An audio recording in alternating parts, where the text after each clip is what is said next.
Hey guys, and welcome back. My name's ohaple, and today we are going to be commentating over my very best game of attrition I've ever had. I think I end up with 138 attrition points in the main game.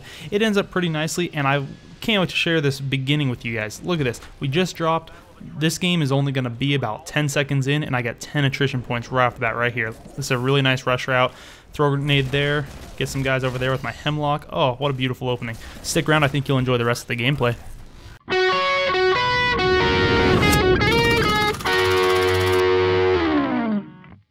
Alright, so like I mentioned, this is my highest scoring game of attrition I've ever had, and we did pick up that early death, but I think one pilot death, which is only worth 4 points to their team, is definitely worth the 10 points that I picked up.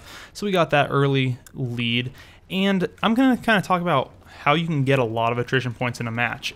One thing that's got to happen, which is kind of like a luck of the draw, you have to have teammates that are at least somewhat incompetent. If your teammates are all very good players and they're all holding down 70 points a game, you just won't be able to score that highly in attrition because your team is picking up a lot of that slack, and you need to have a team that allows you to kind of excel before the time runs out. So there is a little bit to be said about high scoring attrition gameplays, that it's not just about you, it's about maybe having a bad team as well. I'm not playing with any of my friends here, I don't think.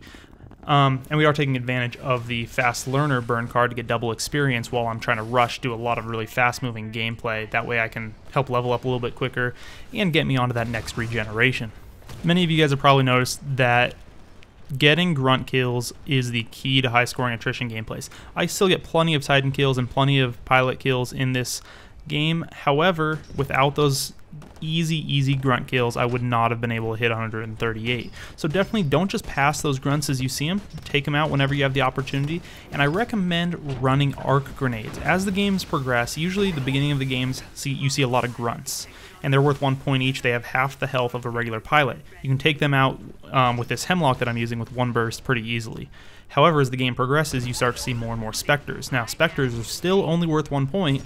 However, they have double the health of the grunts, the exact same health as the pilots. And the thing about that is, you don't want to run into a group of specters, which sometimes there will be 3 or 6 specters in one little group. You don't want to run in there and waste all your ammo on them. If you do see that group, the arc grenades take out specters so easily, so just chuck that arc grenade in there, pick up an easy 5 or 10 points. Today I was playing, I actually got 1 grenade and got 11 grunt and specter kills all in 1 grenade. That's 11 attrition points on 1 grenade. You can't really beat that. So definitely take advantage of your grenades, and again, run arc grenades if you can. With this class, we are using the hemlock. I enjoy it. I think it's probably my second favorite of the assault rifles. I think the carbine is still better than the hemlock, but this is better than the semi-auto AR for sure. So the hemlock's fun. I was just kind of doing some challenges with it, and we are using the 40mm cannon with extended mags, I believe. And this is my favorite Titan weapon by far because it is very potent against other Titans. You can take them down very easily, especially once their shields are down, land those critical hits to take them out. But as you see here, you can take out pilots as well, you can take out grunts in 1 or 2 hits. It does have some nice splash damage, so that's helpful. Additionally, I'm using the cluster rocket, and that just means that you can take out a Titan with that kind of long duration of damage, but at the same time, again, like we were talking about with groups of specters, rather than just sitting there and using 7 or 8 shots from your 40mm to take out a group of specters, you just fire 1 cluster rocket in there and that will take care of them all. So that is a good tactic to use to farm those grunts. So aside from being just a pretty good player yourself and having bad teammates, which are both key in getting high scoring attrition gameplays, I can't stress that enough, you have to be fairly good on your own and your team has to be not that good. Aside from that, you just have to play aggressively. Don't worry about your deaths. I think I've managed to play pretty well in this game and only wind up with 2 or 3 deaths, but don't stress it. You're not going for a flawless gameplay or anything, and if you end up giving up, 4 deaths, 5 deaths, 6 deaths, that is nothing compared to the amount of attrition points that you are actually racking up. That might be 16 or 20 or 24 attrition points that you gave up with your deaths. Well, if you're managing to hold down 130 attrition points, that is nothing. That's no big deal. You're worth running around, running and gunning, wall running, staying in your Titan as long as possible, and just racking up the easy kills that way. Another thing that I use a lot of times when I'm playing attrition is the minion detector.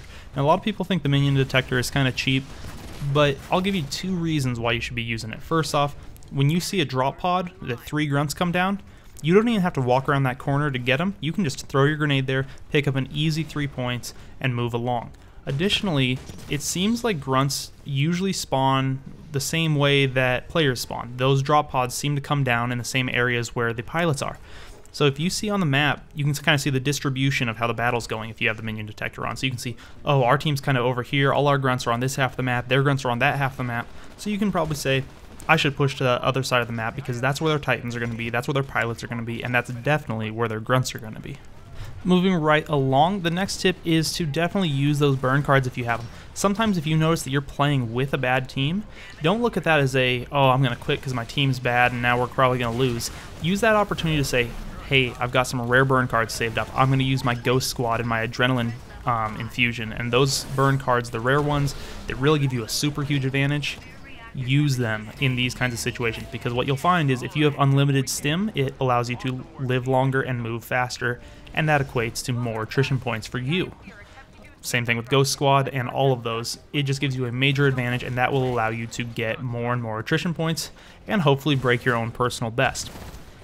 Last thing I want to talk about is kind of the YouTube trend of always these high-scoring gameplays. And some people are like, oh man, I get so tired of seeing these gameplays. It's just everyone's wanting to show off all the time, and it doesn't show any real skill. You know, maybe their teammates are supporting them or this or that.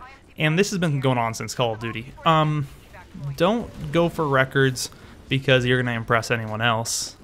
Go for records because it's fun for you. To me, I like to see things such as KD ratio, win-loss ratio, my maximum attrition point record, my maximum win streak record. I kind of think of those things as a mini game inside the game, and it makes the game more fun for me. And so if you're that kind of person, definitely go out there and try to make those situations the best you can, beat your own personal bests, and just have a great time with the game. I'm having a lot of fun with Titanfall.